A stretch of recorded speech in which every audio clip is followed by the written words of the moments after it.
వాస్తవంగా ఒక ఎకరం 4,800 గజాలు.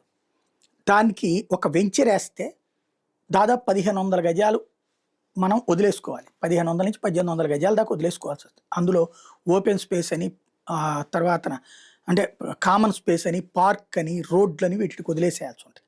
అవి ప్రభుత్వానికి సరెండర్ చేయాలి. అలా చేస్తే 4,800 గజాల్లో ఇతను 3,300 గజాలే అమ్ముకోగలుగుతాడు ఒక బిల్డరు, ఒక రియల్ ఎస్టేట్ వ్యాపారి. రీల్ ప్రకారం అట్లా చేస్తే బాగానే ఉంటుంది. కానీ చాలామంది ఏం చేస్తారు, ఇక్కడ స్థలం ఇది, ఇక్కడ పక్కన ఒకటి ఇట్లా లైన్లో వేసేస్తారు. మరి మధ్యలో రోడ్డు లేకపోతే ఎట్టా కడతారు, ఎట్టాగా ఇల్లు కట్టుకోగలుగుతారు, ఎట్లా ఉంటుంది? ఈ ఓపెన్ స్పేసెస్ వదలకుండా కొంతమంది రోడ్ల వరకు కాస్త స్పేస్ వదిలి చేస్తారు. ఇదే అక్రమ లేఅవుట్లు. ఈ అక్రమ లేఅవుట్లని జగన్ టైంలో 8,000 9,000 ఉన్నాయట. దాన్ని క్రమబద్ధీకరించుకోమని చెప్పేసి ఈ రాష్ట్ర ప్రభుత్వం పదే పదే అవకాశం ఇస్తున్నా 6,000 మంది మాత్రమే ఓకే చేసుకున్నారట. 52,470 దరఖాస్తులు వచ్చినా ఇంకా 25,000 మంది దరఖాస్తు చేసుకోవాలట. వాళ్ళందరికీ ఈనాడు బతిన్లాడి చెప్తోంది, అయ్యా ఇంకా 4 రోజులే టైం ఉంది ఎల్ఆర్ఎస్కి, లేకపోతే కనుక మీ మీద చట్టపరమైన చర్యలు తీసుకుంటారని. వాళ్ళు అమ్మేసుకున్నారు, కొనుక్కున్నోడు మునిగేది.